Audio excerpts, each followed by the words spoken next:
Good morning, everyone, and welcome to this meeting of the Perth and Kinross Council Local Review Body of Tuesday, the 5th of April 2022. I'm Councillor Lewis Simpson, the convener of the Local Review Body, and I'm joined today by my colleagues Councillor Willie Wilson and Councillor Ian James. I'm also joined by two planning advisors, Mr Ross Burton and Mr David Harrison, and by the Council's legal manager, Mr Jeff Fogg. And we also have Mr Danny Williams of Committee Services. Can I ask if there are any declarations of interest by members on any item on the agenda today? Councillor James. No, none for me, thanks, convener. Councillor Wilson. No declarations of interest. Right, and as regard the minutes, can we please note the minutes of the 11th of January and the 8th of February? And Mr Williams, can you tell us what's happening with the 8th of March minutes? Yes, thanks, convener. So we've just had a little bit of a delay on them just because of illness, and obviously it's a tight turnaround, so any sort of knockback like that does tend to impact quite significantly. What we will be doing with them is because obviously they only come to this body for noting, so we can still press ahead with them. There won't be any delays in the decision notices, but we will give members at this meeting sight of those minutes for any comments. Thank you very much for that clarification, Mr Williams. As this is the last meeting that I will be convening before I step down from the council in early May, I should like to take this opportunity to particularly thank the committee services people, Audrey Brown, Danny Williams and Magda Pasternak, for all the work they do behind the scenes to ensure that this meeting goes smoothly, including finding lost people as they did this morning and getting them back online. I should also like to thank Mr Jeff Fogg and his colleague Colin Elliott for the legal advice they provide, not just at these meetings but between meetings as well. And also to thank relative new boy Mr Ross Burton, our new planning advisor, and relatively old boy Mr David Harrison, who has advised tirelessly the local review body since its inception. I would particularly like to thank David for his very helpful advice on good places to park the car when looking for more obscure sites in the I hesitate to call it the back of beyond, but in the furthest reaches of Perth and Kinross. And I think also it would be appropriate to thank today's councillor participants, my old political colleague Councillor Willie Wilson and Councillor Ian James, who have been tireless in their work for the local review body. And I would ask you, Mr James, to pass on these compliments also to Councillor Bob Braun and Dave Illingworth, who have also stepped up to the plate. And I think it might be appropriate to say, as is my last meeting, how disappointed I am that a number of members of the Development Managed Committee choose not to volunteer to serve in this committee. I think it's very important that the participation of others other than myself as a convener is voluntary and that I have no say in who sits. But having said that, it is particularly disappointing that so many members have chosen not to take a turn even once in the course of the 5 years. Anyway, enough of that, and we will get on to the business in hand and move to the first item today, which is item 4.1, and that is the erection of a dwelling house and garage store in principle on land 200 metres northeast of Tom Garrow, Trochry.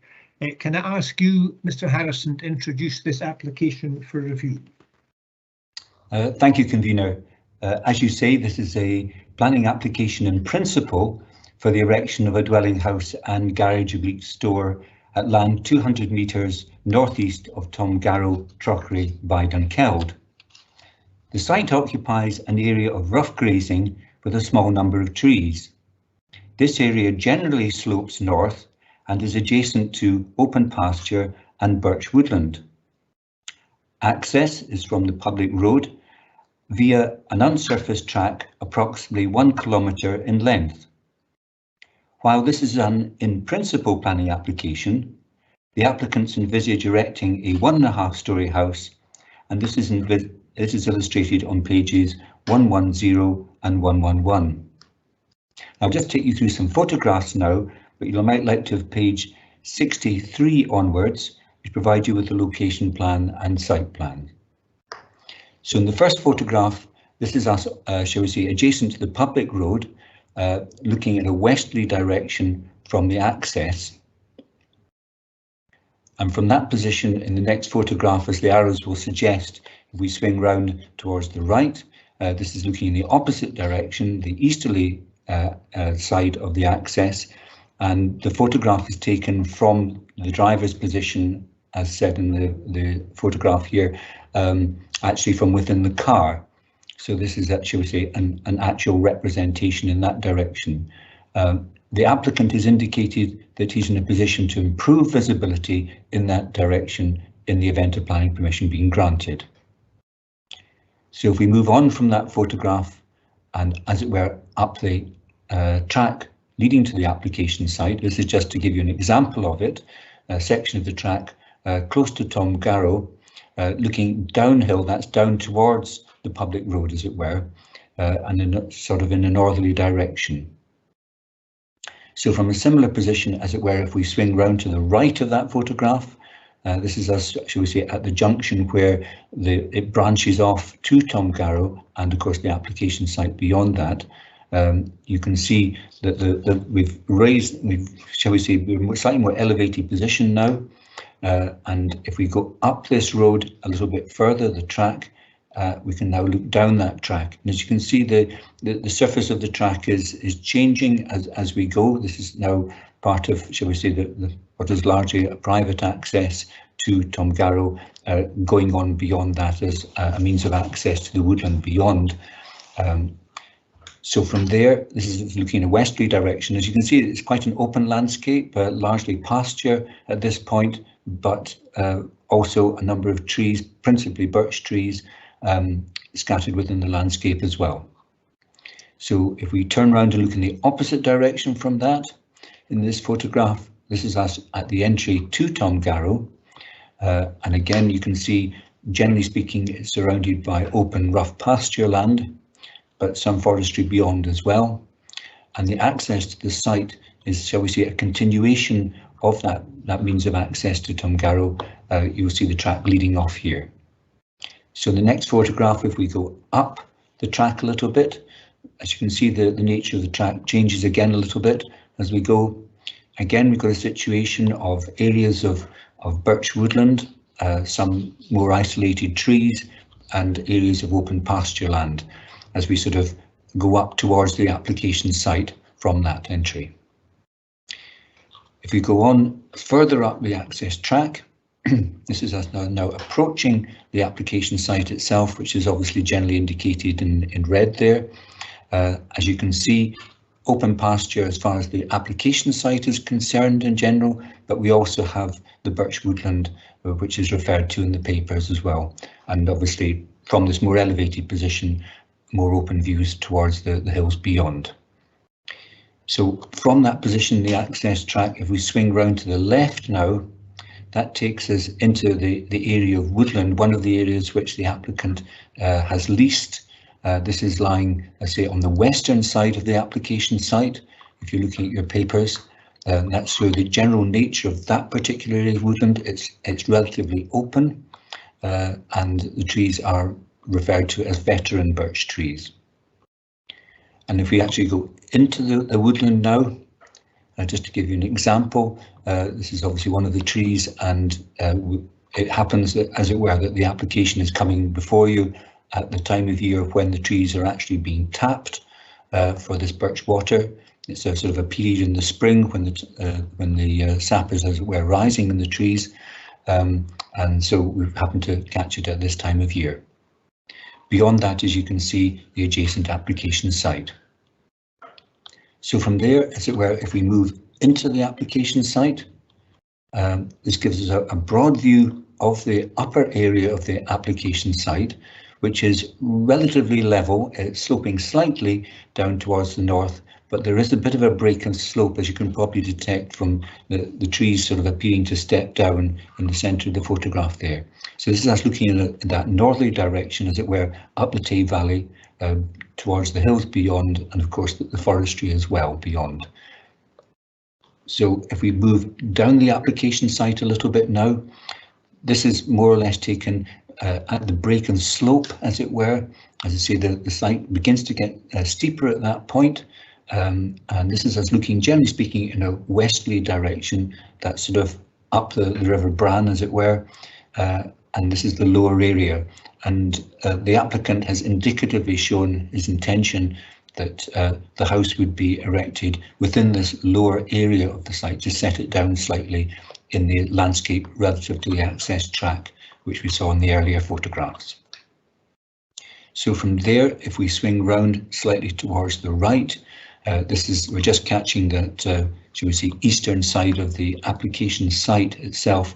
And this is looking towards some of the sort of the birch woodland beyond. So you've got a combination here of, shall we say, what are referred to as the more veteran birch trees on the extreme left-hand side of the photograph, which I think is also in an area which is being leased by the applicant for this tapping operation. But we also have this area of more, shall we say, younger scrub type birch woodland as well.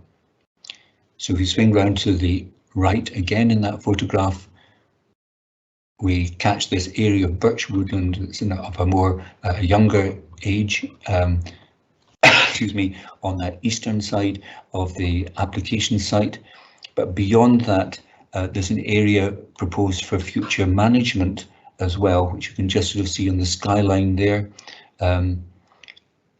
So we move on from that in this photograph to the next photograph into that area, which is proposed for further management. This would seem to potentially have been coppiced in the past, if I'm reading this correctly. As far as these birch trees are concerned, you can see it's a sort of multi-stem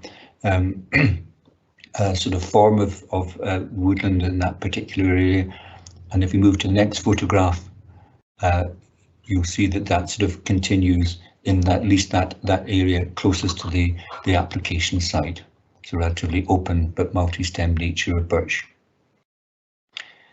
So if I maybe just leave you with the last photograph, just with the application site itself. Turning first of all in summary to the applicant's case, the applicants consider the proposal is supported by Local Development Plan Policy 19 and the associated Housing in the Countryside guidance, principally under Category 3.3 Economic Activity. Category 3.5 Houses for Sustainable Living is also seen as relevant. Turn to Category 3.3.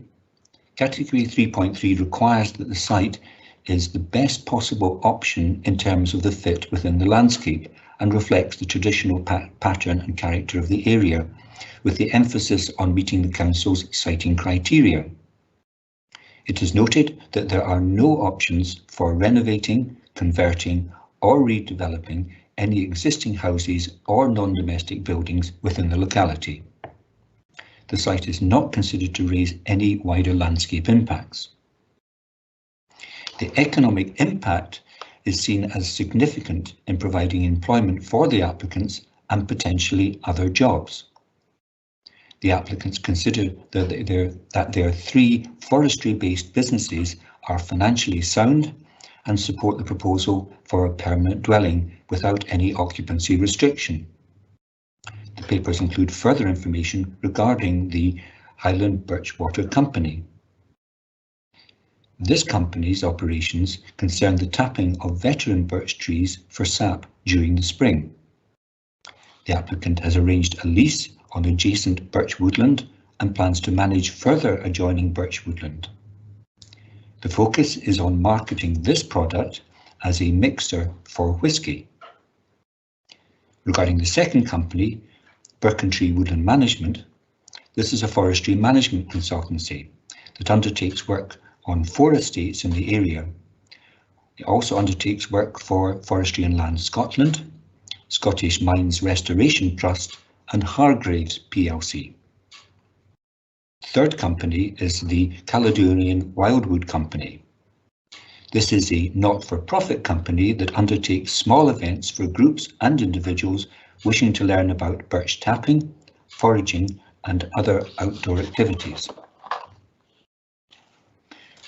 The existing co-working office that the applicants have in Dunkeld is seen as too small and cannot provide storage space for vehicles, equipment and machinery. The applicants are currently living in Perth. The house would enable them to carry out their business in this area without having to commute. Regarding access, the Bellmouth onto the public road can be upgraded and traffic levels are assessed as low. People attending the small group events would be encouraged to use public transport, walk or cycle or share cars. While this is an in-principle application, a form of sustainable living is envisaged. This is seen as providing further support under category 3.5. It is envisaged that the proposed 1.5 house design would be of locally sourced timber with a grass sward pitched roof and include renewable technologies. The creation of a small holding with livestock and poultry is also envisaged. In this context, the proposal is seen as unique.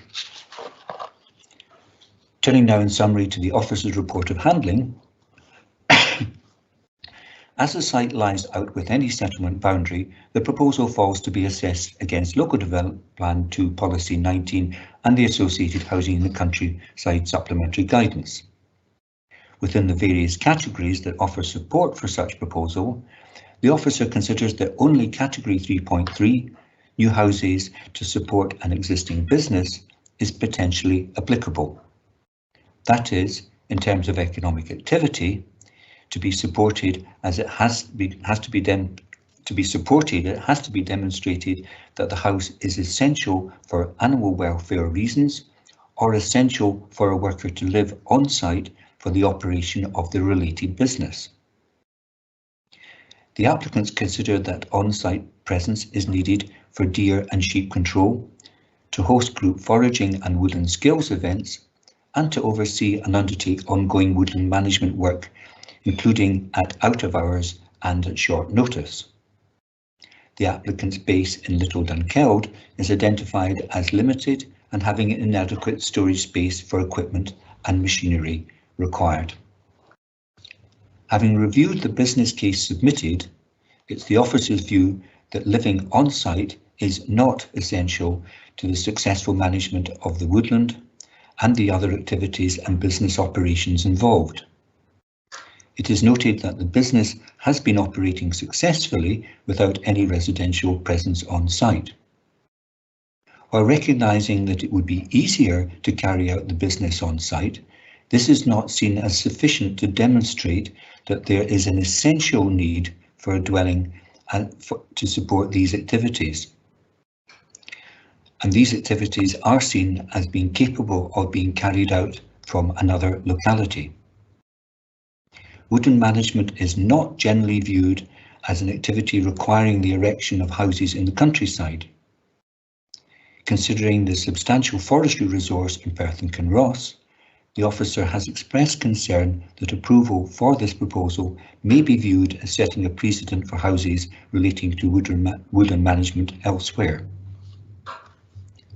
The applicant's supporting statement indicates that the proposal could be seen as having some support under category 3.5 of the policy and guidance. However, category 3.5 regarding sustainable living is not considered to be relevant to the assessment as this is an in principle planning application. The supplementary guidance states that an in principle proposal will not normally be accepted under this category. Furthermore, under category 3, all proposals are required to meet the broader siting criteria. The site comprises the corner of a field and, as such, is seen as undefined within the landscape.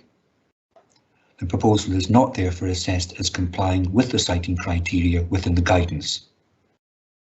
In conclusion, while sympathetic to the applicant's personal circumstances, the proposal is not supported as the case has not been made under category 3.4 of the policy, 3.3 of the policy and guidance.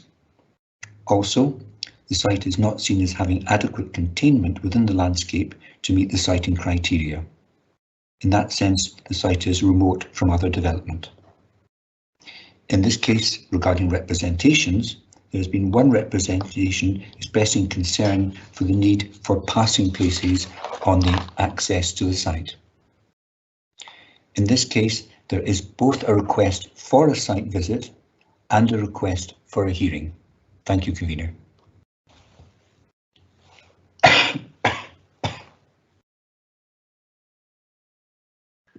I think we'll try the microphone on. Thank you very much indeed, Mr. Harrison, for that introduction.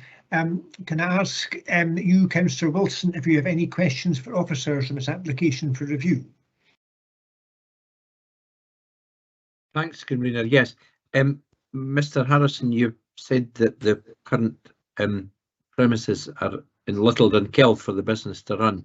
And the case has been made that they're short of space there. Has there been any evidence produced in that regard, like photographs or lack of storage space? And I didn't see that in the submissions, but I just wonder if I've missed anything. No, I don't. I think first of all, I think you're correct. There is nothing very specific about that in the submissions, although my understanding is, say, they work from this sort of co-working office within Little Dunkeld. So as far as I'm aware, even just having had a quick look at it on Google Maps, as it were, it's not a place that, shall we say, has a yard or something similar supporting it. Thank you. Thank you, Councillor Wilson. Any questions for officers from you, Councillor James? Thanks, Convener. No, Councillor Wilson's just asked the single question I could have asked. No, extensive papers we've got. I'm quite happy with what I've got. Thank you. Thank you, Councillor James. I have a question perhaps for you, Mr. Fogg, in relation to the confidential information that we have received. Normally all papers that come before the local review body are in the public domain, and I just wondered if you can give us some reassurance regarding the confidential papers as to what we can and cannot disclose publicly during our deliberations.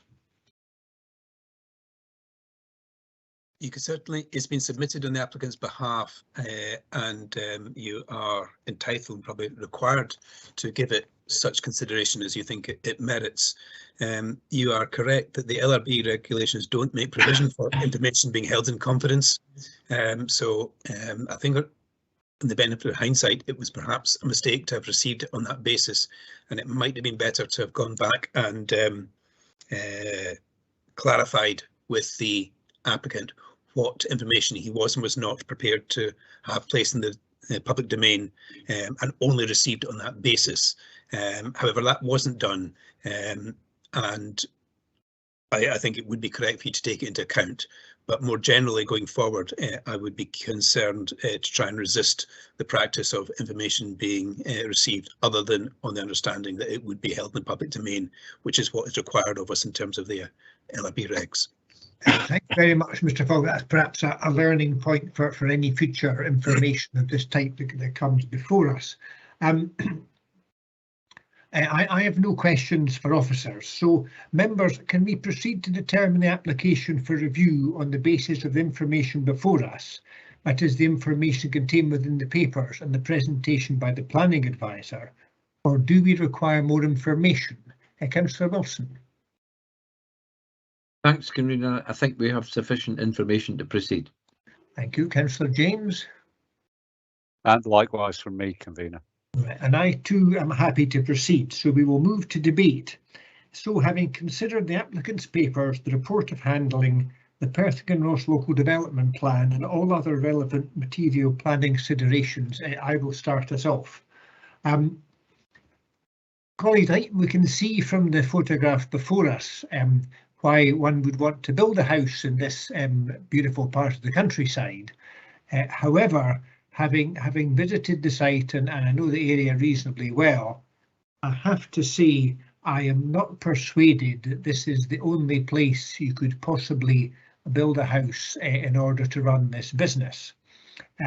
I'd recognise it might be more convenient to live on site, but it's a very extensive site. and I feel that the case has not been made that this is a unique proposition and that only a house here will do for running this business, which seems to be operating at present. There's also a further complication, I would say, in as much as it is a excuse me, it is an in principle application. So as it states on page 32, paragraph 2, there is possibly insufficient information as to exactly what we are going to get if the house was built there for us to make a firm decision. So I think having read the confidential information about the business and having considered the geography of the area, I certainly would be agreeing with the officer's views as regards this application, and I am not persuaded that this is the only place to build a house. And it looks to me very much like, because we cannot condition, of course, that the house is used for this purpose once it's built. So it looks to me very much like an opportunity to build a house in a beautiful part of the countryside, and I'm not persuaded by the business case. So that would be my view. Councillor Wilson, may we have your view?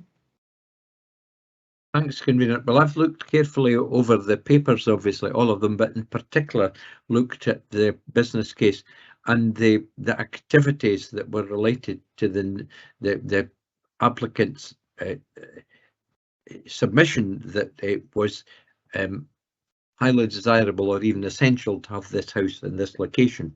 And I'd like to deal with one or two of these in detail, Convener. First of all, there's the actual collection of the birch water. We helpfully had a demonstration of that's an example we've seen here. I understand it's only carried out for several weeks in the year. This is roughly the season of rising sap, so I can understand that. I don't see that as a justification for acquiring a house. There may well be access needed to the site and transport arranged for that and equipment brought on site, but it looked like lightweight equipment that was easily transportable. There was also the issue about deer management. Well, deer aren't managed by the presence of a house. They're managed by fences and gates and things that either keep them in or keep them out, if that's a case of protecting the birchwood. But there's a lot of birchwood to be protected in the area if that's a case. Most of the birch trees seem to me to be fairly mature or semi-mature and beyond the damaging grazing habits of deer. I'm not an expert in the subject by any manner of means, Convener, but it's usually young saplings and young trees that are most vulnerable to damage. So I'm not convinced about the management of deer question. As far as the other activities like forestry and estate management, which are commendable activities in this part of Perthshire and in Kildare in particular, there's a variety of estates involved. The house is not going to make any difference to that at all. It will mean that the equipment would be kept in a different place, but the equipment's already stored, I gather, in Little Dunkeld and is centrally available for most of the estates that are mentioned. So I don't see how that would fit at all. So I, like yourself, Convener, have looked over all of these activities quite carefully and others, but I won't narrate all of them. I'm just giving these as examples. I'm unconvinced that the siting of a house here would be of sufficient departure from policy to justify an approval today. Thank you very much indeed, Councillor Wilson. Councillor James, may we have your view? Yeah, thanks, Convener. And unsurprisingly, I'll disagree with my two colleagues today. There's a funny thing. I think there's for a number of reasons. It's not just about the collection of birch water. It is the management of trees, and we're better placed to be than in the middle of those trees, albeit on a site that's cleared of them. If this house was for any purpose other than to manage the business, I'm sure they would have come with a huge, 4 or 5 bedroom house with everything like we normally see on occasions. What they've actually come for is a modest house, 1.5 stories, which I think would actually fit within this site. And to run such a business, yes, you will need storage, which they don't have in Little Dunkeld. They also have the support of the estate, which I think is important because it's the estate they're leasing a lot of the woodland from, which they're in. With regards to the figures, this is, remember, a fledgling business. It's a unique business and one which is heading in the right direction. Huge exports expected as well. The planning officer said in his report that he's shown that it's easier to operate if the house is on site. Does to me make sense. This countryside, we're encouraging people not to travel in cars and CO2 emissions and everything else these days. So to be on site, to me, actually makes sense. I'm also looking, I know they said about it doesn't fit criteria 3.3, but I'm just looking at it on my screen.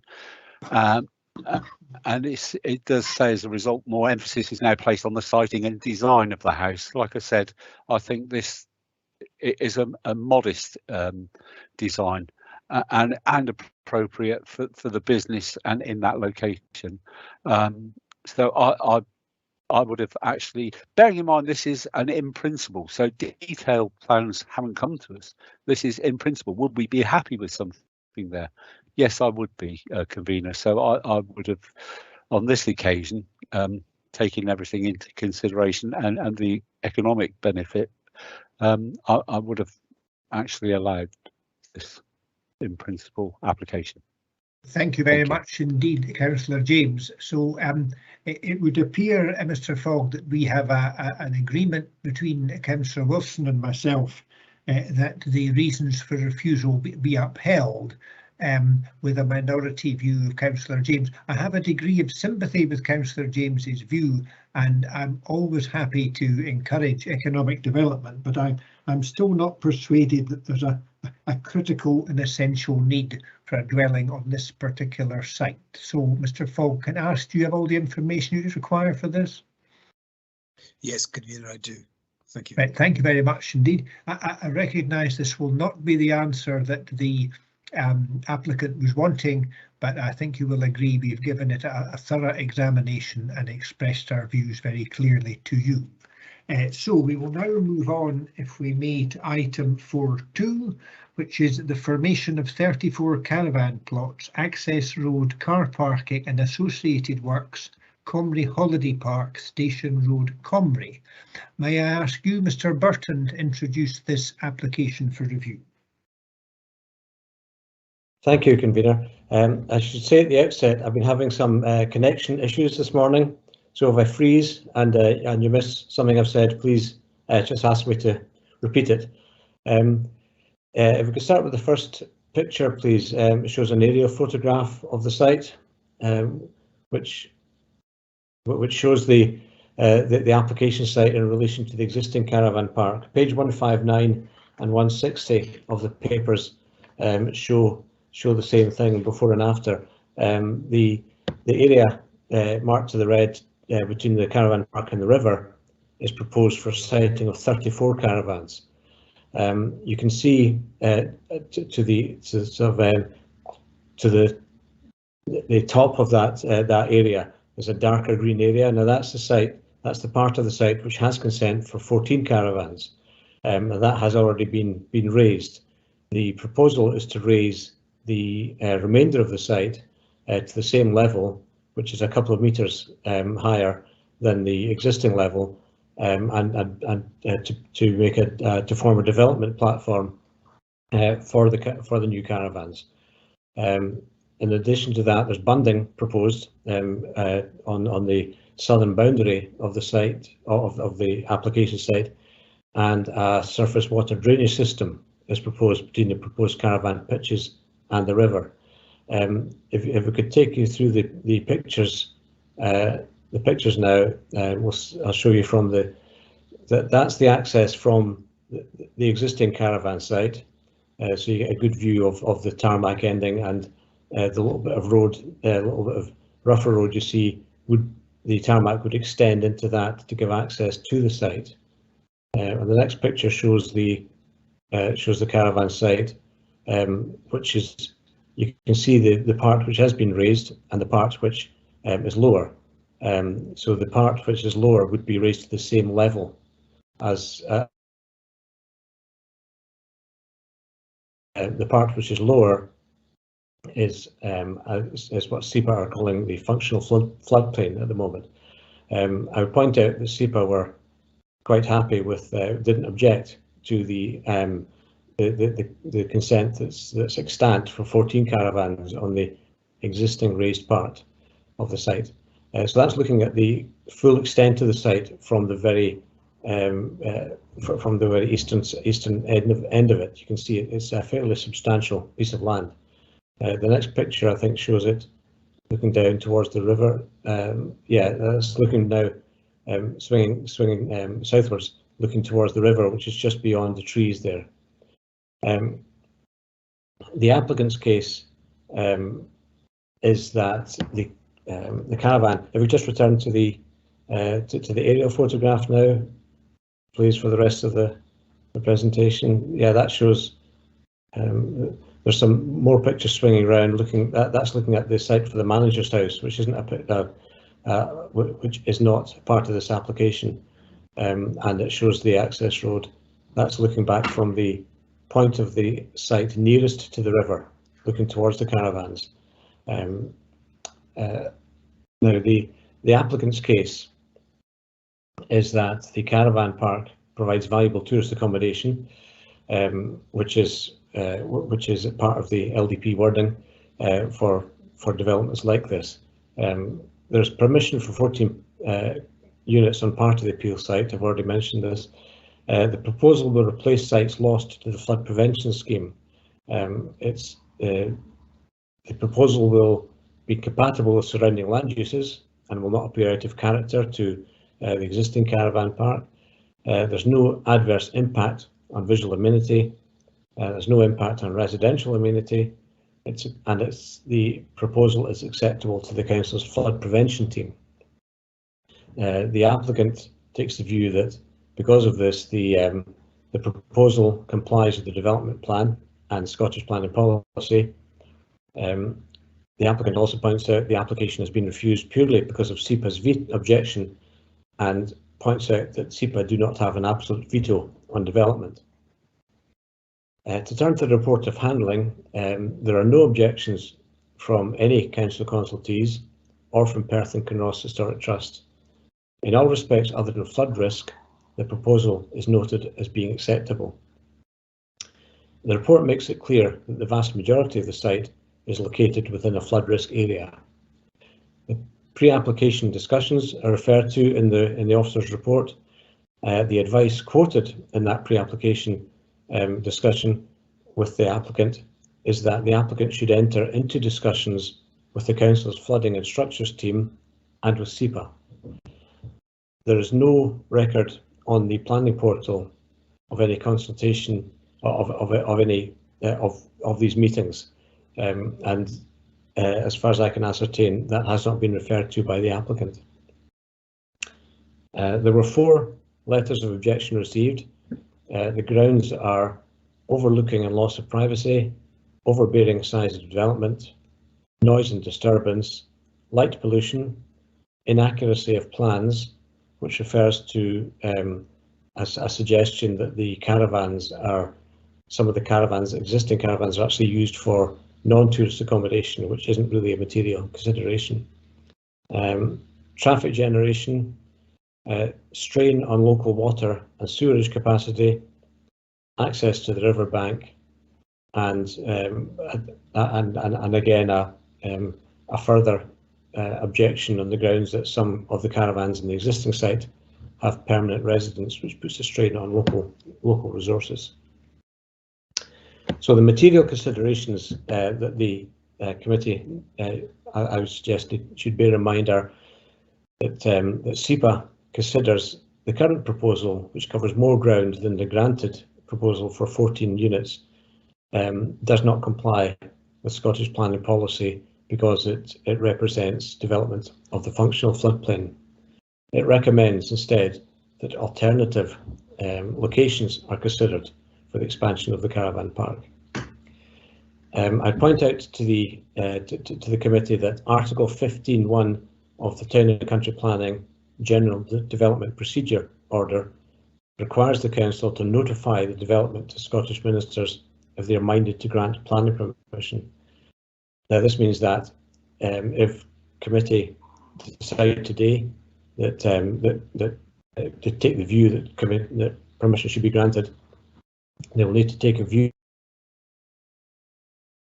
that they are minded to grant planning permission. This would then have to be referred to Scottish ministers, who then have a certain period of time to decide whether or not they want to call it in to determine it themselves or to return it to the council for its decision. If they take the latter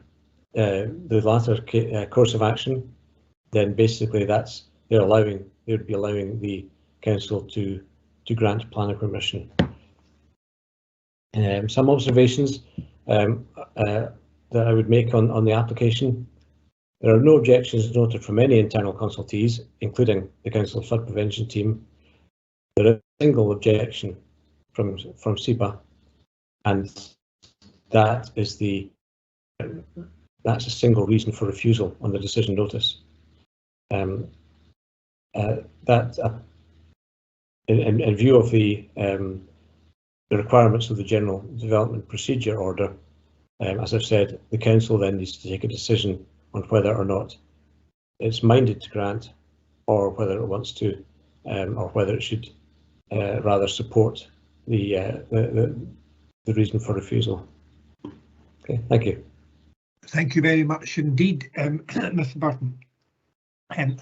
So, members, are there any questions for officers on this application for review? Councillor James.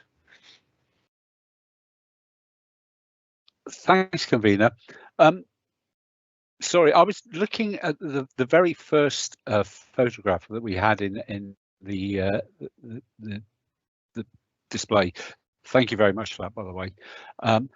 I noticed there's a raised area, but the picture we see in front of us on the right-hand side, is there a bund where the red line is towards the caravans? You know, I know it's a floodplain that we're talking about, but does that floodwater head into where the caravans are, or so it's contained within that left-hand side of the area, if you like?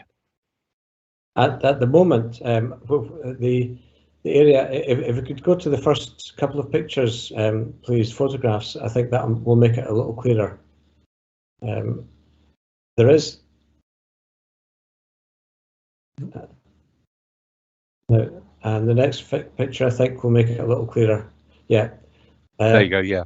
Okay. Yeah. So the platform that's been formed for the accommodation of the 14 caravans that have consent, you can see it's slightly higher than the caravan site adjacent to it, but the rest of the caravan site is built up slightly. That's the area you can see just to the right of the fence there that has a couple of small trees in it, just on between the hedge and the caravans. That is slightly lower than the level of the roads in the caravan park. Thanks very much. That's what I was looking at. There's a lot being made about a floodplain, but actually, as it stands at the moment, the intention is to raise that floodplain up, if you like, which would prevent flooding into the caravan site anyway. The rest of the caravan site as it is at the moment. That's correct. Okay. Yes. Thank you very much. Thank you. Thank you, Councillor Wilson. Have you any questions of officers? Thanks, Convener, and thanks for the presentation. Just sticking with that, yes, keep that photograph, please. Sorry, because of questions. Yeah, that's it. Thank you. On that one, clearly to the left is the raised area, the bund, or the raised platform, if you like, that Yes. the 14 consented pitches would be on. And the proposal that we've got before us is the bit between that and the trees and the river, in my understanding, and a wee bit to the left as well. The applicant intends to provide a higher platform there for pitches as part of the application. Yes. Am I right in thinking that? And also yes. A bund along. Now, is that the applicant's responsibility? I'm trying to work out what the flooding mitigation scheme and the flood prevention. No, flood prevention is an impossibility. Flood mitigation scheme is providing, and what the applicant is providing in relation to that lower part there. Can you fill us in on that, please? Sure. The applicant is the part of the proposal is to provide a bund along that southern boundary. Yeah. Of the site, in addition to raising the land that's currently lower within the red line. The raising of the land would be raised to meet the same height as the platform you can see before you.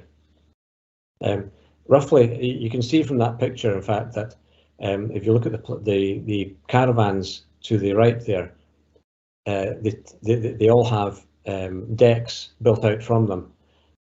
The decks are built up as well, and you can see that the decks are built up to roughly the same level as the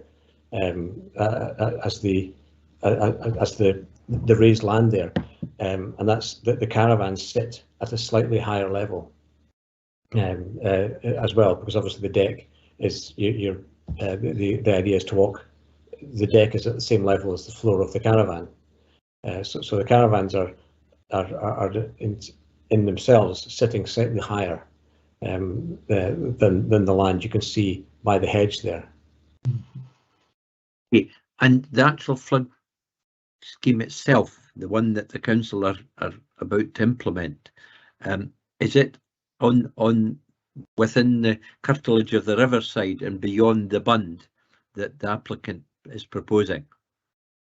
I'm not aware of the full extent of the council's proposals, councillor, I'm afraid.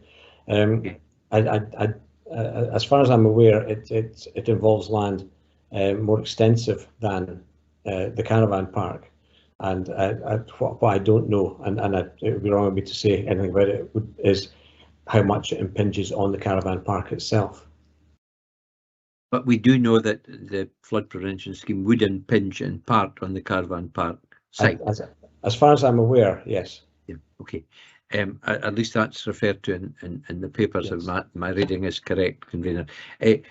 My second question relates to the references from, I think, objectors to say that some of the caravans are in fact residential rather than recreational or holiday. Is that a planning red herring, or is it a relevant issue? If committee took the view that were reminded to grant and then were given the opportunity by Scottish ministers to take that decision, they could then impose a condition. They could include a condition that the caravans were to be used purely for bona fide tourists, not as full-time residential caravans. I know from experience this can be a difficult thing to police. It can be a difficult thing for the planning authority to enforce. I'm not aware of how many caravans are used for stand residential accommodation and how many are tourist caravans. On my visit there, most of the caravans did not seem to be occupied.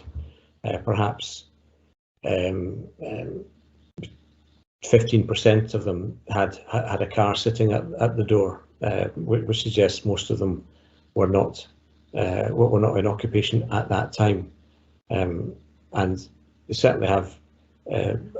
But beyond that, I can't say, I'm afraid. Okay, but it's difficult to know if somebody's simply having a spring weekend away, or they're there. Yes. I realise the difficulties that entails. Convener, thank you. That's all the questions I've got for the moment. Thanks very much, Councillor Wilson. I have one question, Mr. Burton, if I may. I noticed when I was there at the weekend, standing just really where this photograph was taken, and it occurred to me: are you in a position to tell us if it would be your view that the new site, if we're minded to allow these new caravans, are they any more or less susceptible to flooding than the existing caravans? That's the bit that I couldn't quite decide. If the caravans themselves were on the raised platform, I don't think they would be any more susceptible to flooding in themselves. Right, and could I ask then, so the area we see before us, the sort of the grassy bit with the trees in it, Yes. that will remain lower, will it? Is that what is envisaged in when the development takes place? No, the field between the raised area that I was standing on when I took the photograph and the trees, that would be raised to the same level as the raised area. Right. Okay. That's fine. Thanks so much indeed. So I have no further questions. So colleagues, I think we can proceed to determine this application for review on the basis of the information before us, that is the information contained within the papers and the presentation by the planning advisor, or do we require any more information, colleagues? Councillor Wilson? I think with sufficient information. Councillor James? Same from me, thanks, Yes. Convener. I think we have sufficient. So I too am happy to proceed. So we will now move to debate. Can I ask you, Councillor Wilson, having considered the applicant's papers, the report of handling, Perth and Kinross Local Development Plan and all other relevant material planning considerations, to start us off? Thanks, Convener. Well, this is a bit different, and it's a bit different because the planning officer is really recommending possible conditional approval, but is unable to do so because a statutory consultee, i.e. Scottish SEPA, sorry, Scottish Environment Protection Agency, are quite firm in their view that they have an objection. Now, it's easy to criticise organisations like that as being maybe overzealous with the rules. However, given the experience we've all had of climate change and flooding of recent months and the last 5 years, I think it would be deficient of them not to be careful in their comments on this application. However, we do know that there is to be a flood mitigation scheme introduced to Comrie, and that's to start, if it hasn't already started, very soon.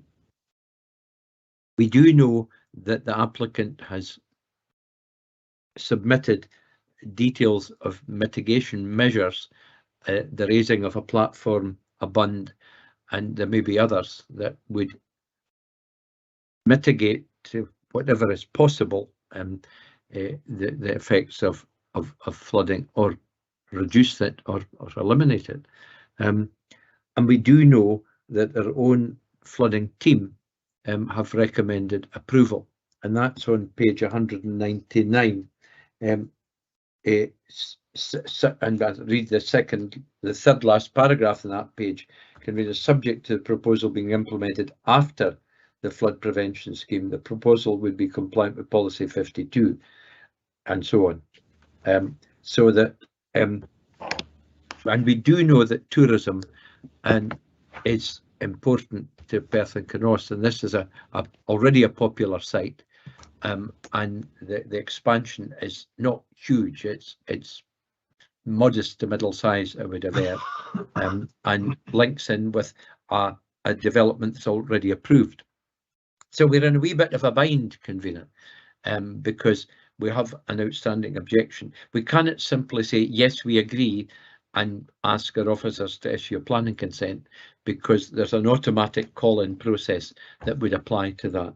And I think the correct, having taken advice beforehand, I think the correct procedure, if we're minded to have a view of approval, is to say that we are minded to approve the planning application. But I've some major caveats to that. The first one is that the flood prevention scheme would need to be completed and not just completed, but also to be checked out as far as that's possible, and commissioned, I think is the right word, before any consent was granted. The mitigation measures of the applicant would need to be implemented in relation to the raised platform and also the bund, and that we would also wish to have in place a series of other mitigation measures that are outlined in the paper, such as the ability to have further raised aspects of the caravan sites, the individual pitches. And I don't want to spend too much time narrating all of these, but they are contained in some of the recommendations that our own officers have made for further mitigation measures to be prepared and implemented. And also, I think there is a valid point, because there's a tension between permanent residence, can we put it that way, and residential use.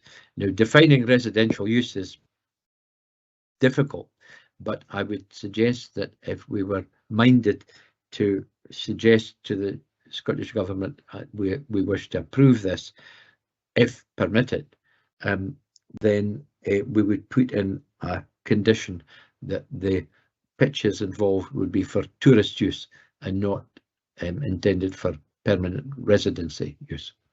If that's competent, Mr. Fogg will tell us about competency in a minute. I'm sorry to be a bit laborious in explaining that, Convener, but when a statutory consultee says no, you've got to outline your reasons for disagreeing with him fairly detailed form. So that would be my response, Convener. Thank you very much, Councillor Wilson. May we have your view, Councillor James?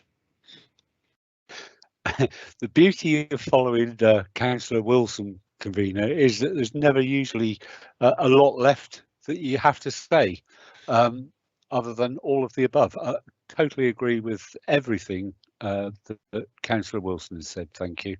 Nothing further to add. There is nothing further to add. Thank you. Thank you, Councillor James. I do try and let you in first occasionally, so you get to say something, you know.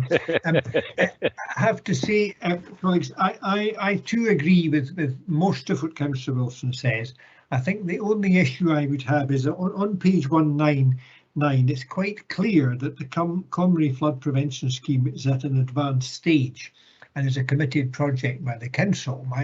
My only problem with that is, I mean, I've been on a bus tour of the area to look at the flood prevention scheme many years ago. It seems to be a very long time in the making, and I'm not quite sure in terms of timescale how long before it is in operation versus how long it would take for this extension to the caravan site to be completed. And it could be, without making this any more complicated, Mr. Fogg, we might want to get some advice on that. But I think, by and large, as Councillor Wilson says, we can't just disagree with SEPA. They have very good grounds for their objection. But I feel, having read our flooding team's points, that I would be prepared to allow this. Therefore, we need to be advised on how we pass this on to Scottish Government. I think we should be prepared to allow this on the basis that the flood prevention scheme is on its way. I would not necessarily need it to be commissioned, because as far as I can see, there's the caravan site at present operates perfectly safely and satisfactorily. And I think if we can be assured that this flood prevention scheme is actually happening and not just on the drawing board, then I think I might be persuaded to pass it to Scottish Government for their approval on that basis. But I think perhaps we need to get Mr. Fogg's view and perhaps Mr. Burton's view on how we express this correctly to Scottish Government. So I think over to you, Mr. Fogg, to try and make some sense of what we've been saying.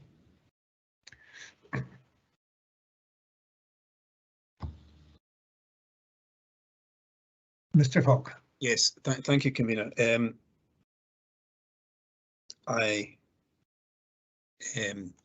We can proceed. I am aware, though, that at the moment there's a difference of views between yourself and Councillor Wilson, because Councillor Wilson was content, or his submission was that he'd be seeking the completion of the flood protection scheme prior to the implementation or commencement, certainly, of the expansion being applied for here. Whereas I took you to be saying you'd be content in the knowledge that the works were underway for the flood protection scheme. Now, I can't issue a mandate to grant decision that sets out both positions. There would need to be a final view, and I wonder if one or other of you could provide further clarification as to whether the decision today is that the use of the expanded area in terms of this application should be held off until the flood protection scheme was completed, or not, because I do need that steer, please. I wonder if perhaps I could suggest to Councillor Wilson that we had something along the lines of that the occupation of the new units was not done until the flood prevention scheme was implemented. But we'll see what Councillor Wilson wants to say here. Over to you, Councillor Wilson. Thanks. And I understand your points, convener. I was taking the wording from our own flooding team on page 199 that says subject to the proposal being implemented after the FPS. That's the flood prevention scheme. But I think if we were to say that your compromise suggestion, convener, of the units couldn't be occupied until after completion, I would be content with that. I'm just wanting to make sure that we're protecting ourselves in terms of flood prevention, as well as SEPA protecting theirs. And it's not just defending your back, it's a common sense approach to this, because we know it's an issue. But then the risk would be for the applicant, if he was doing any work, or they were doing any work, sorry, in the area before the flood prevention scheme was implemented, and there was an inundation, then that would be at their risk, but it wouldn't be at any risk to the occupants of any of the sites. And I would be content with your suggestion. I think you're right, because this also gives the operators an opportunity to get started with the works. I don't think it's just quite a question of parking a few caravans in a field. There's a fair bit to be done, and they could be getting on with that at the same time. So I think if you're happy with that now, Mr. Fogg, I think we have a position. I'll just check that Councillor James is happy with that suggestion as well. Yes, I'm happy, convener. I think it's essential to be doing it alongside, as you've mentioned, because there might well be drainage issues from the site anyway. So which can be implemented along the way. So yeah, I'm quite happy. No, thank you, Councillor James. It's good that we all managed to agree on this occasion, so that's fine. So are you happy, Mr. Fogg? Yes, I am. I can discuss after this meeting with Mr. Burton, but my recollection is that we're required to complete a proposed decision notice in draft, setting out the conditions, and that's part of what gets intimated to the Scottish ministers for them to decide whether or not to exercise the call-in. I'm not certain about that, but in any event, I think I have enough from you to be clear what you're looking to be included within the mandate to grant decision notice. Thank you. Thank you, Mr. Fogg. I think we're happy to delegate that to you, taking into account our comments. So thank you very much indeed, Mr. Fogg. So I hope the applicant will be pleased with this decision, and we will follow what happens in due process in due course. I think, colleagues, before we move on to the next item, I would suggest we have a quick 10-minute break and return renewed and raring to go at 5 to 12. Okay, so we'll see you all at 5 to 12. Thank you, convener. Thank you.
Right, colleagues, that's us back at 5 to 12, so I propose that we recommence and move to the next item, item 4.3, which is the review of condition 5 on planning permission, formation on all-weather sport pitch and access road, erection of fencing, installing of floodlighting and associated works at land 100 metres southwest of Goodleyburn Primary School, Creef Road, Perth.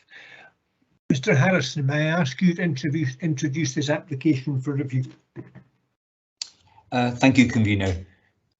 Just to repeat what you said there, this is a detailed planning application for the formation of all-weather sports pitches, access road, erection of fencing, installation of floodlighting and associated works at lands 100 metres southwest of Goodleyburn Primary School, Creef Road, Perth. Planning permission was granted for this proposal in December 2021. This application for review concerns condition 5 of that planning permission. The condition required the installation and retention of acoustic barriers to safeguard the neighbouring residential amenity. These mitigation measures were recommended by the noise impact assessment, which was undertaken, submitted and assessed as part of the determination of this planning application. The full wording of condition 5 is on page 251. The noise impact assessment commences on page 303 and the conclusions are given on pages 318 and 319. The noise mitigation measures considered appropriate are illustrated on page 332. Broadly, these measures involve the pitches being enclosed by an acoustic barrier ranging in height from 3 to 4.2 metres. The site itself is a flat area of grass within the grounds of Perth College, lying to the south of the Academy of Sports and Wellbeing building. Housing lies to the west and the south of the site, and a primary school and its ground lies to the east. The proposed three 5-a-side netball and multi-activity pitches would be also enclosed by a 5-metre high ball stop fencing with kickboard base. They would also be served by 8-metre high floodlights. And I'll just take you through some photographs now, but you might like to have page 267 onwards, and that provides you with the location plan and site plans of the proposed development. So this is us looking at the housing to the south of the area, and you can see it's a flat area of sort of open grass, and beyond that we have terraced housing and of course some garaging as well. But from that same position, if we swing slightly to the right, in the next photograph we still catch the corner of the housing to the south. You might have noticed the solar panels on top of the red roof on the extreme left-hand side of the photograph. But this is us now looking in a westerly direction across the area of the shall we say, the southernmost of the pitches towards the housing. And you'll notice here there's a fair difference in levels between the area to be occupied by the pitches and then the embankment rising up to the housing. And then again from the same position we swing towards the right of that. We're again looking up that embankment to the housing beyond. This is Braham Terrace. And then again, if we swing a little bit towards the right again in that photograph, we look across the remainder of the site and we catch, of course, the gable of the Academy and Sport and Wellbeing building. Again, if we move on from that photograph, I'll just take you back to, shall we say, the central position of the pitches relative to the houses lying to the west. Turning first of all in summary of the applicant's case, the applicant respects and recognises the conclusions of the noise impact assessment. However, providing the mitigation measures would cost more than £55,000, making the project financially unviable. Possible alternative solutions have been explored with the noise consultants. For example, reducing the proposal from 3 to 2 pitches to lower the costs. Unfortunately, this would also reduce the funding contribution available for the project. The pitches are seen as providing greater sports provision for the college and for the wider community. Recently, the college has received a high level of requests for five-a-side pitches due to the redevelopment of the Bell Sports Centre. It has not been able to accommodate all of these requests. Attention is drawn to the significant time and effort that has been involved in bringing the project to this present stage. It is considered that this facility would be of huge benefit to the health and well-being of the local community. The applicant has concerns that the screening created by the prospective acoustic barriers would result in secluded areas that would encourage antisocial behaviour affecting both the college and nearby residents. It is requested that this planning condition is removed from the planning permission. Turning in summary to the Officer's Report of Handling, the full report of handling is available in the papers, that's on page 255 onwards. As planning permission has been granted, and this appeal relates to the planning condition concerning noise mitigation only, I will only summarise the other material planning considerations for the development briefly. The proposal was assessed as a minor departure from the local development plan due to the loss of open space. However, this was balanced against the benefits of the facility for organised sports, provided it was constructed to recognised standards. There were no other concerns regarding design, layout, landscape, surface water drainage and flood risk, or access and parking. The proposal was advertised as a potential bad neighbour development due to the prospective impacts on adjoining residents from noise and floodlighting. The Council's Environmental Health team evaluated the contents and findings of the noise impact assessment and the floodlighting impact study and concluded that the proposal would be acceptable subject to the requirements of conditions 3 to 7 of the planning permission to protect residential amenity and to control the operation of the facility. These conditions were seen as necessary to enable the development to accord with Local Development Plan Policies 17 concerning residential areas, Policy 55 concerning nuisance from artificial lighting and light pollution, and Policy 56 regarding noise pollution. In this case, there were no representations. There is a request for a site visit, but no request for a hearing. Although it is noted that the applicant has indicated that they would welcome an opportunity to meet with planning representatives to see if a feasible agreement could be reached. Thank you, Convener. Thank you very much indeed, Mr. Harrison. Are there any questions for officers on this application for review? Councillor Wilson. Thanks, Convener, and thanks again for the report summary. Am I right in thinking that when the conditions were initially issued, which must have been with the consent in 2021, that the college were content with them at the time? Now, maybe nobody knows the answer to that, but it's now 2022. But I'm not familiar with the total timescales, and that they must have had some idea, having commissioned the acoustic report and the sound report, that there would be cost implications, and that would have normally been built into the development plan for the site. I don't know if anybody knows the answers to these. I'm just trying to find out where this went kind of into case of difficulty for the applicant.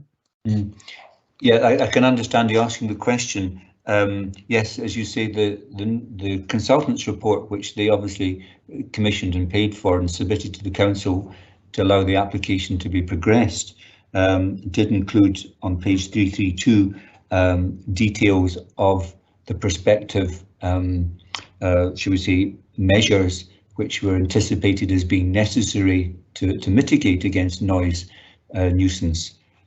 So yes, that information would have been available to them, and obviously the condition refers quite specifically to that report.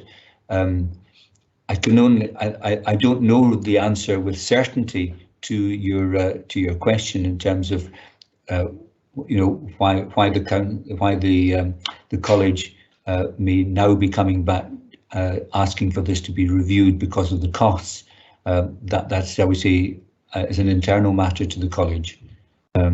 So and obviously they appear to be applying for funding as well in some context. And again, I don't know really of any details of that. And to some extent, that is not really the principal consideration before you. The finances of this is really largely a matter for the college, rather than it being a planning consideration. Thanks, Mr. Harrison and Convener. I'm content with that answer. I just wanted to check that the applicants had been in the room at the time during the processing of the application. Councillor James, any questions for officers from yourself? Yeah, thanks, Convener. Probably for Mr. Harrison and Mr. Fogg. This is currently used as a sports field, whether it's the planning's in for the all-weather pitch, but it's currently used as a sports field. And I noticed from that photograph that we've got in front of us there that there's already you're in a bowl as such, which would alleviate some noise. I expect this is for Mr. Fogg. Actually, are we currently receiving any complaints or issues regarding noise from the field as it is at the moment? I'm just curious because if this was all weather and floodlit, then obviously the usage would increase significantly. If we're already getting problems, it'd be interesting to know. Thank you. Councillor James, I don't have that information. I'm not aware of it having been raised by environmental health colleagues in their response on this application. They were responding to the proposal as opposed to as if. So I can't advise further. Okay, thank you. Thanks. Just further to that, Mr. Fogg, perhaps another question you can't answer, but I did note when I was there, and I note from the photographs, there is no evidence that there's any formal play on this area at the moment at all. Do we have that information, or does anyone, or maybe Mr. Harrison is aware? It didn't seem to me to be set up with goalposts or anything else of that nature, unless they're kept and brought out from time to time. Yes, that was my conclusion as well. Having been to the site, there was no evidence of shall we say, lining or certainly no physical evidence of goalposts being there in the past. So it did seem to be being treated by the officer as an area of open space, albeit levelled as if it could be used for some sort of sporting, organised sporting activity, if I can put it that way. What I'm also aware of, while I don't have a date on it, on page 321, there's an aerial photograph, obviously taken at a different time. I don't know exactly when, but again, it doesn't seem to show anything in the way of lining or anything like that, or areas of grass that are, shall we say, more worn than other areas that you'd expect to see if there was sort of, say, regular use of it as a playing field. So I get the impression it's not actually in active use as such.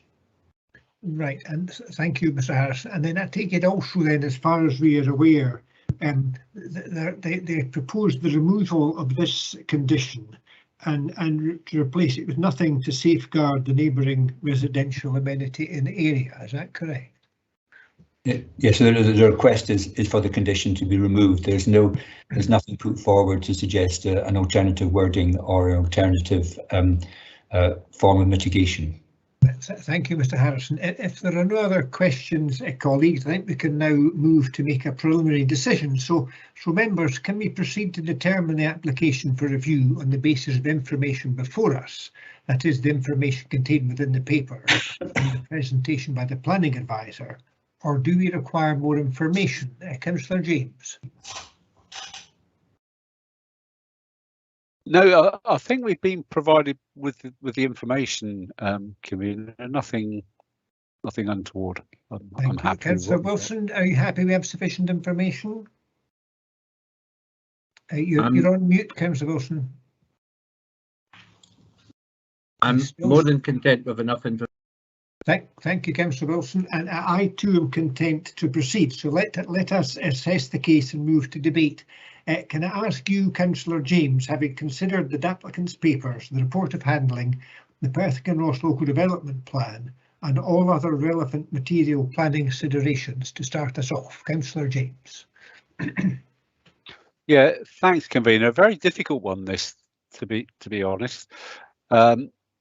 Looking at the site, I mean, like I aspired to a minute ago, the photograph in front of us,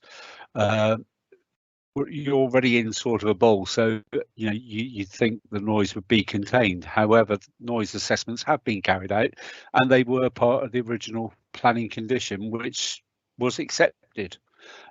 So to change them now, nothing's changed, and you're going to get a great deal of activity going on to, I think it's 9 o'clock on weekends and 10 o'clock during the week. That's quite late with light pollution, noise pollution. I don't see any reason why we should actually overturn that decision and take the, we're always told that with planning, cost isn't a planning consideration, and it seems that this request is based on cost. So I would uphold the officer's decision on this one. Thank you, Councillor James. Councillor Wilson, may we have your view? Thanks, Convener. I'm in accord with Councillor James on this. I'm I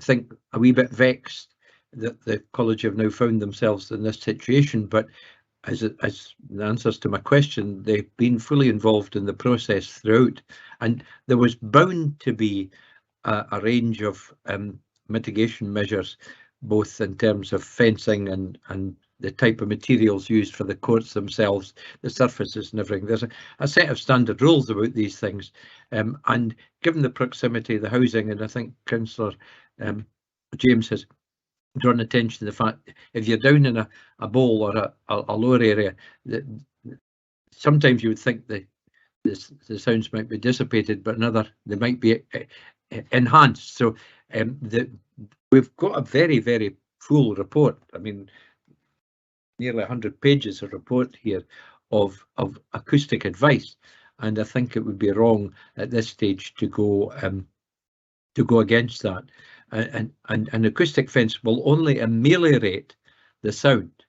And I think we're concerned about that football is played with the legs of the feet, but sometimes the lungs and other folks' voices play a great part in it. And I'm agnostic about football, so that's my sum total knowledge of the subject. But if folk are enjoying their game, they like to express their views during it, and that's fine. But that might not be if you're trying to get a bairn to go to sleep at 7 o'clock at night, or if you're working shifts, or just trying to go to your bed early. So I would say that we agreed to keep the condition. It's not a particularly happy decision for me, but I think it's an essential one to protect the amenity of the houses round about, and the college will need to find some way of finding the resources or come up with another solution. Thank you very much indeed, Councillor Wilson. I think we're in agreement, broadly speaking, as regards to this one, colleagues. It's no doubt a synthetic pitch is an excellent idea for increasing community use and for making the very best of the area. I have experience of one in my ward that we got started a number of years ago, but the disappointing aspect is always, as Councillor Wilson says, it isn't just the noise of people kicking a ball and enjoying themselves. It seems to be the degree of foul language that seems to accompany particularly football, and I'm not talking about young people, it tends to be older people, and it's very disappointing. So it isn't just, in fact, the volume of the noise, it is perhaps the nature of the noise which can provide neighbour nuisance as well. So I think this is something that anyone involved in synthetic pitches should know. And one would have thought that Perth College, who's involved in all this from an academic point of view, would know perfectly well that neighbourhood nuisance and noise is an issue with these types of synthetic pitches. So it's a little late, I think, to come along now and not quite violin play to us, but to expect us to allow them to not have any mitigating measures at all as a money-saving exercise. So I think on this occasion, the reason for this condition 5 is very, very clear. Now, it was very, very clear at the time, and I think that all three of us are unanimous in our view, Mr. Fogg, that condition 5 has to remain. At the very least, we are not here to dispense planning advice, but I would have expected an alternative suggestion rather than a nothing at all suggestion. So I think it's very disappointing that this has come before us. So I think we have a unanimous view, Mr. Fogg, that we uphold condition 5. Councillor James, are you happy with that? Anything else you would like to add? No, agree with everything you said there, Convener. More than happy with that. Thank you, Councillor. So you have everything that you require, Mr. Fogg? I do, Convener. Thank you. Right, thank you. So I realise that this will not be the answer that the applicant was looking for, but I'm sure it will be the answer that the local residents will welcome. So thank you. So we now move on to the last item on today's agenda. It's item 4.4, which is the erection of a dwelling house at land 20 metres southeast of 7 County Place, Stanley.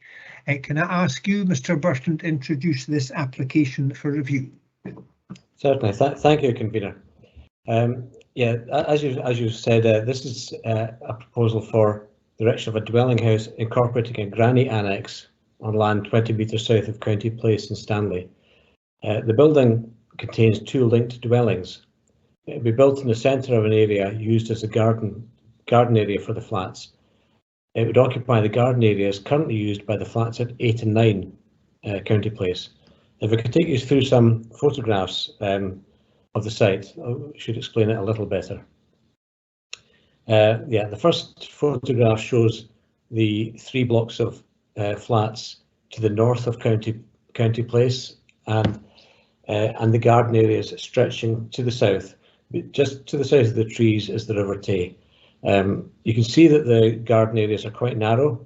Each flat has its own narrow garden area assigned to it, and the applicants have control of flats 8 and 9, which gives them ownership of they have ownership of flats 8 and 9, gives them ownership of the 2 gardens which they propose to site the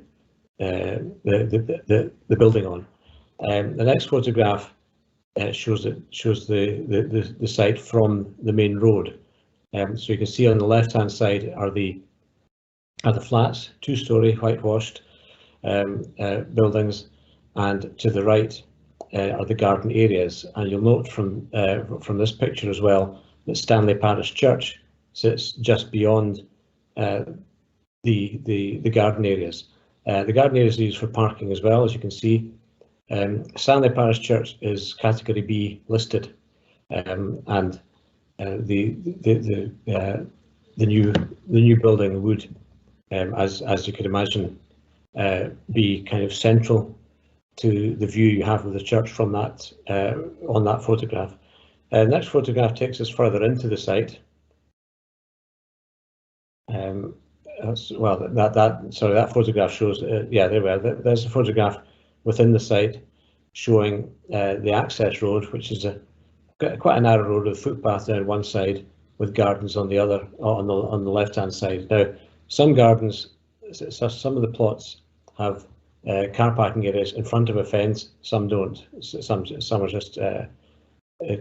are just garden area, and there are some huts erected as well. You can see a hut beyond, just to the left of the car on the left, that some of the householders have put up. The next picture, I think, shows. Yeah, that shows a bit more clearly the church from the centre of the access road, pretty much where the new houses would be built. Now the next picture shows that shows the left-hand side of the 2 garden areas where the houses were built, and the next one shows both areas, I think. Yeah, that is the site in its totality. So the building would be developed just beyond the start of the green area, the grassed area there rather, and it would stretch across the whole of the site, and it would be 2 stories high. There's an access path proposed down each side of the building, which would give access to a rear garden. It's shown in the plans to be a communal rear garden. It would also give access to the garden huts of numbers 8 and 9 County Place. A small garden area for 8 and 9 is proposed to the front of the dwellings. This garden area wouldn't be private, and it would be quite close to the windows of the new development.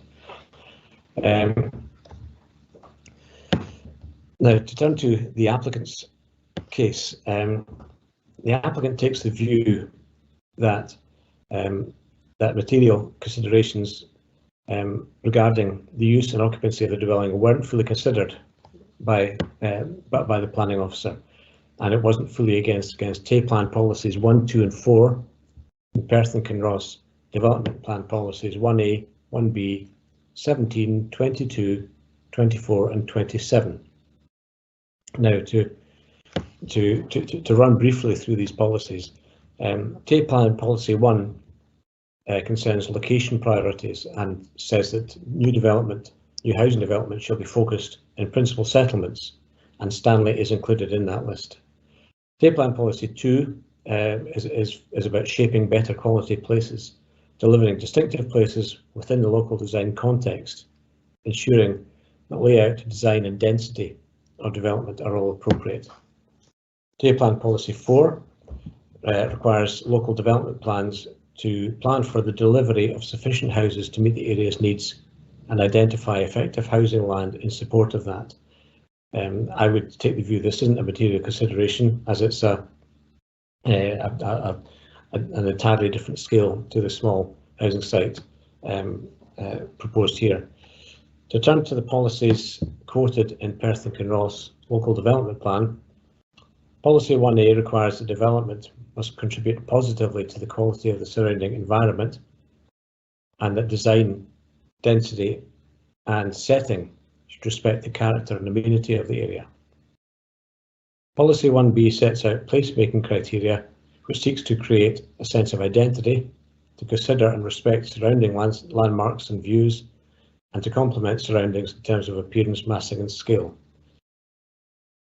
Policy 17 requires residential areas to it identifies residential areas and seeks to protect or improve residential amenity within those areas.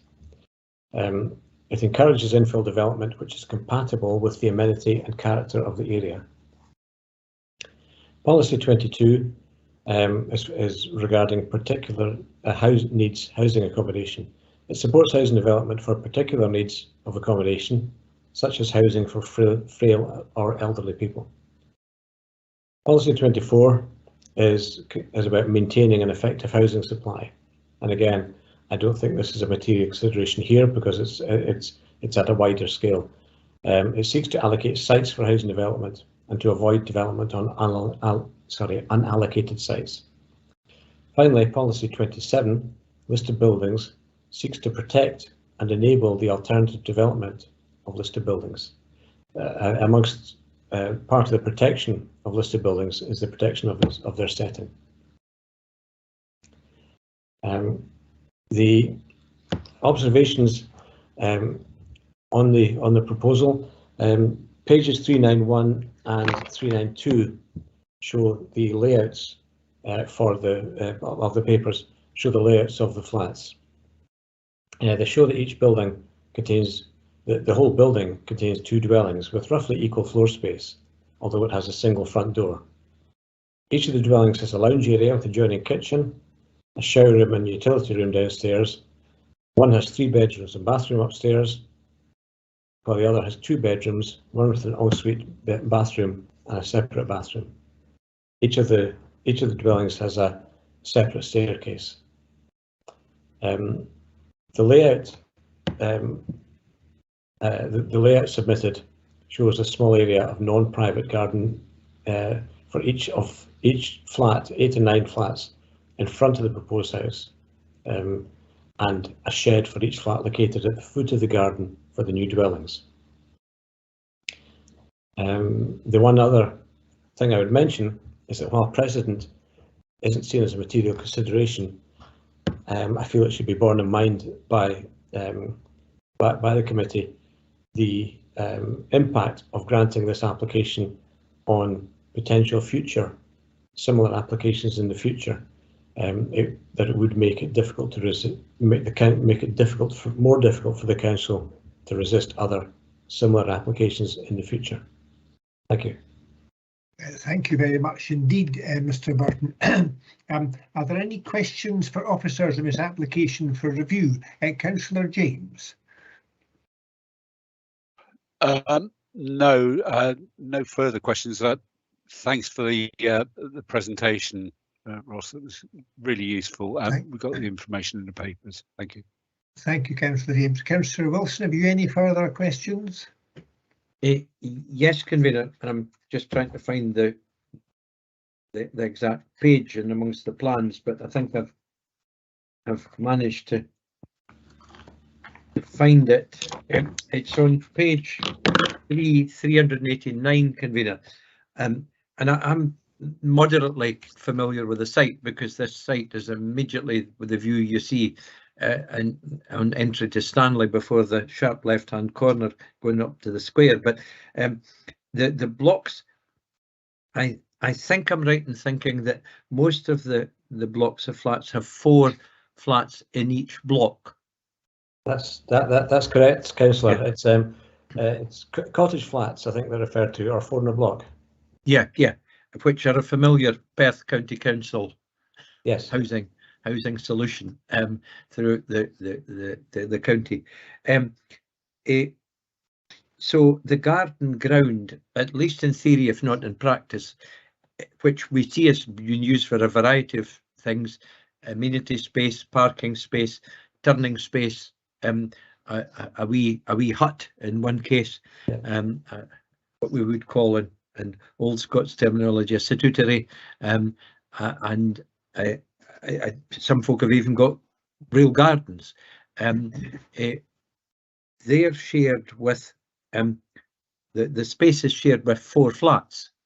Given these, or I think maybe number 5's maybe a combined up and down house according to this plan I've got. But so this was designed, I think, convener, as a row of flats with amenity space opposite them. In the time when I know these were more generous times for space, but that was the plan. So there'd be a place for you to hang out your washing, somewhere for you to the bairns to play, to park your car if you had one in these days, and so on and so forth, and a garden shed for tools, etc. Am I right in thinking that's the kind of philosophy behind the layout of the current setup? Indeed, yes. The aerial photograph you can see shows the delineation of 1, 2, 3, 4, 5, 6, 7, 8, 9 gardens. There's a further garden partly obscured by the trees just towards the church. So it's showing 10 gardens there, I think. So I'm not sure whether when the houses were built, when the flats were built, whether there were 12 gardens there and some have been combined. That's entirely possible. The second garden along from the entrance looks a little wider than the previous one. So I would imagine perhaps there's been a bit of exchanging of missives between flat owners over the years. Yes, indeed. Convener, that's all. I just wanted to ask that background question because it's important in my mind to how I would view this application. Thank you. Thank you. Thank you, Councillor Wilson. I think further to that, Mr. Burt, if I might just ask, are we to understand that the existing cottage flats that have this amenity ground at present would have no amenity ground at all if we were minded to grant? There's nothing else just apart from a path up the side. Am I right in thinking that? Flats 8 and 9 would have a small area. Now I'm trying to find the right page. The layout plan that was submitted. 388. 388. Page 388. Yeah. Yes. Thank you. If you turn to page 388 of your papers, you'll see that from the access road there are 1, 2, 3, 4, 5, 6 parking spaces shown. Yeah. And then garden and parking for number 8 County Place is on the left-hand side, and for number 9 County Place is on the right-hand side. So 1 parking space and 1 area of garden is allocated for the 2 flats. Right. And the 2 flats also would have access down the path shown to the side of the house of the building to a shed area at the rear. Right. I would point out that the 2 garden areas wouldn't be private, although it's noted that the garden areas aren't private at the moment. They're all overlooked. Yeah. The 2 garden areas shown there would be quite close to the new houses proposed, and in fact would be quite close to the windows of the houses proposed. And I see one is right next to the bin area houses. So there would be some small area of amenity space left for the 2 flats. Right, thank you. And then again, something else that you touched on, it mentions in the plans it's a house with a grannex, but it would seem to me to be in effect a semi-detached house with a single entrance. Is that more like it? The plans, the plan, looking at 391 and 392, yeah, they do suggest that. I have to say that the footprint of each of the houses looks to me to be identical, or the size of them rather, and the 3-bedroom house is presumably for the family, and the bedroom house, the left-hand one showing a bedroom and a carer's bedroom, is presumably for the elderly member of the family member who's to be accommodated. And yes, there's a single entrance and vestibule, and then doors leading off to the left to the granny annex, to the right into the main house. So the vestibule area is contained within the granny annex, which reduces the amount of floor space for that by that area. But otherwise, the floor areas for the houses are identical as far as I can see.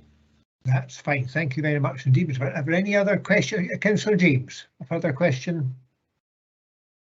Yes, there was, convener. Sorry, it totally passed me by because I'm doing everything electronically. It takes a while to get to. The drawing on page 388. Reason I went to it straight away is because I actually had it marked. And what you say about the pathway down the side of the property, or the proposed property, 2 pathways which lead to sheds. So those sheds are for the cottage flats. Would they be visible from the cottage flats, and would those be in effect in the garden of the new property? Thank you. This is something I wasn't entirely sure about. I take it from the plans and from the written description that the sheds are for the use of the of numbers 8 and 9. But you're quite correct. They would be more or less contained within the garden area for the new house. I think you could probably see the edge of the sheds from the main road if you stood at the top of the path, but they wouldn't be. They're tucked away behind the proposed house to a large extent, so they're not exactly well overlooked from numbers from the flats that they would belong to. Thank you. You happy with that, Councillor James? Right. Any further questions, Councillor Wilson? No, I was looking at the detail there on the plans as we're discussing these. I have no further questions. Right, thank you. I have no further questions either. So I think we can proceed to make a preliminary decision, members. So can we proceed to determine the application for review on the basis of the information before us? That is, the information contained within the papers and the presentation by the planning advisor, or do you require more information? Councillor James. Oh, happy to proceed, convener. Thank you. Councillor Wilson. I agree with sufficient information to proceed. Yes, I too am happy to proceed. So we will assess the case and move to debate. Now, having considered the applicant's papers, the report of handling, the Perth and Kinross local development plan, and all other relevant planning considerations, I will start things off. Colleagues, I first looked at this site using Google Earth, getting a picture of this, and had my doubts as to the suitability, but when I actually arrived in County Place, the lane that is County Place, I realised that very quickly that all 3 reasons for refusal, as far as I'm concerned, should be upheld. It didn't seem to be that developing this area was compatible with the character and amenity of the area. It didn't seem to me that it would make it any improvement to the area. And certainly, although you can see the church very clearly there in the photograph, when you're actually in County Place, it seems to be almost even closer. And there is no doubt that no consideration has been given to the siting of any further development with regard to the historic church. So I think on this occasion, having considered the purpose of this ground is to provide amenity space to existing houses, I don't feel that it is appropriate to build a house of this size in these 2 gardens, and I would uphold all three reasons for refusal as shown on page 375. So that's my view. Can we hear from you, Councillor James? Yeah, thanks, convener. Pretty much the same as yourself. 50 square metres, that's no size of a garden, you know, which is what they're expecting the cottage flats to use. You know, most of what's left is parking, which is desperately short of in that county place anyway. And it's just all types of wrong, I'm afraid. I also, the sheds which are being provided to replace what they already have, totally unsuitable. I think, you know, they're in the wrong place, unsighted. You know, I'm happy to uphold the original decision, which is to refuse. Thank you for those reasons as well. Thank you, Councillor James. Councillor Wilson, may we have your view? Thanks, convener. I concur. I think this is a singularly inappropriate development of an inappropriate size in an inappropriate space and place. I think an approval would lead to the serious deterioration of the amenity of the existing dwelling houses and would not in any way create a satisfactory amenity space round about the proposed houses. They would be simply set down in the middle of what is a garden. This is a very attractive area in Stanley. It's got space, it's got green space, it's got trees. There's good space for families to use these garden areas in a variety of ways, as they already do. And I think it would not only be detrimental to the siting of the listed building, but highly detrimental to this existing dwelling houses that are there. And I can't say any more than I think it's a singularly inappropriate development, and I would strongly support the reasons for refusal given by the planners. Thank you very much indeed, Councillor Wilson. I think, Mr. Fogg, our views are unanimous and quite clear. We frequently have some nitpicking changes to be made, but on this occasion I think we're all perfectly content with the three reasons for refusal. So are you happy you have all the information you require, Mr. Fogg? Yes, convener, I am. Thank you. Thank you. Well, I realise this will not be the answer the applicant was seeking, but I think we've set forth our reasons and the planner's reasons for our decision. So thank you. So that nearly brings us to the conclusion of today's meeting.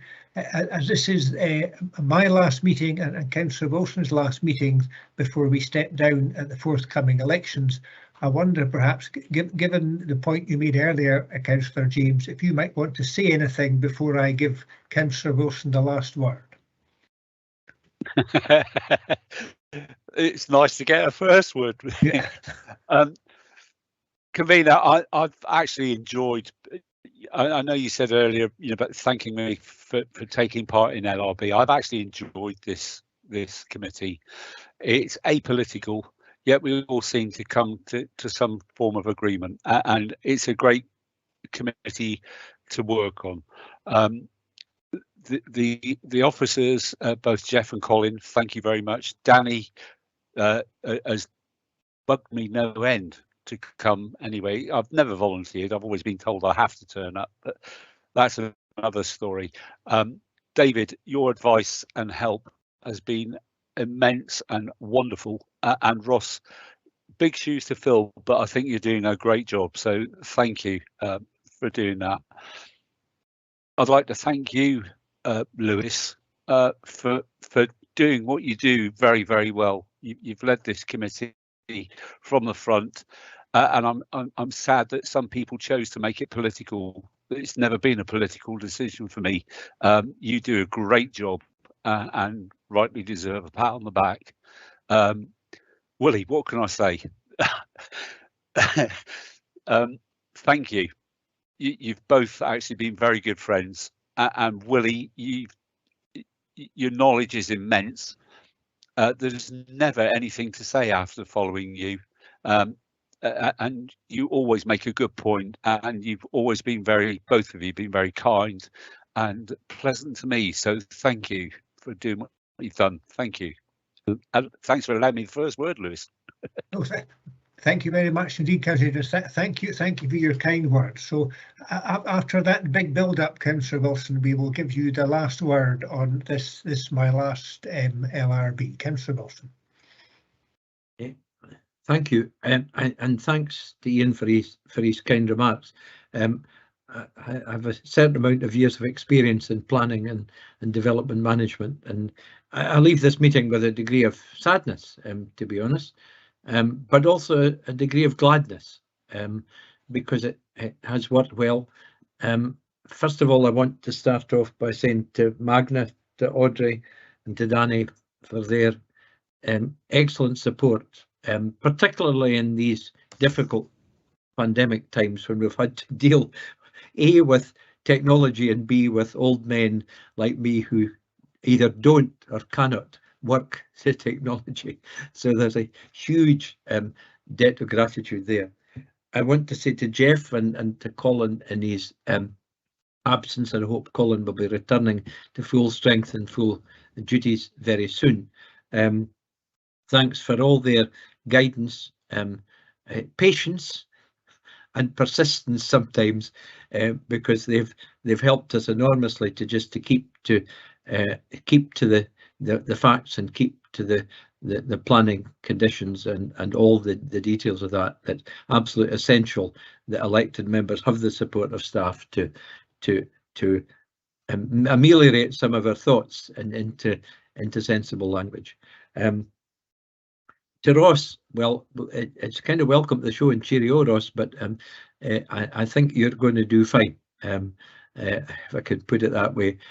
You've got a tremendously good mentor, and David Harrison has been really a huge help to us, as Ian said, and you've said, Convener, and he has given succinct but detailed and concise and very good guidance to us in his reports. It must be quite a cerebral exercise, David, to distill some of the hundreds of pages that we have. And we'll miss some of it. We'll miss the 100-page supplement of how the log burner operates in 15 different languages, right? That's going to be something that I'm going to really miss. We'll miss the 500 to 1200-page pile of paper that's trundled onto our desks once a month. Yes, there have been missing faces in this and that. I share your regret, Convener, in that. I think that's to those who haven't been here's detriment and not to ours, because we've kept with the help of a number of and there has been opportunity for folk like Ian and David and others to learn pretty rapidly, pretty intensively the skills of doing this job. So David, special big thanks to you. And finally, Convener, I've spent most of my political life for the past 20 years teasing the life out of you, Lewis, and I've no intention of stopping now, I can assure you. However, your convenership of this LRB in the second phase and in the first phase has been and is exemplary. That's the only word I can use about it. Absolutely exemplary. You do your prep, you go around the sites, you look at the thing, you keep us right, and we appreciate that very much. So for all your personal input to the thing, and your leadership, which, as I say, is totally exemplary, a big thank you from me, and I'm sure from everybody. Now we could start taking the hankies out, folks. It's not quite that time yet, but that's my valedictory for the LRB. I don't know what we'll say at planning in the full council now, but that remains to come. So thank you to everybody. Thank you very much indeed, Councillor Wilson. Your last words lived up to the hype.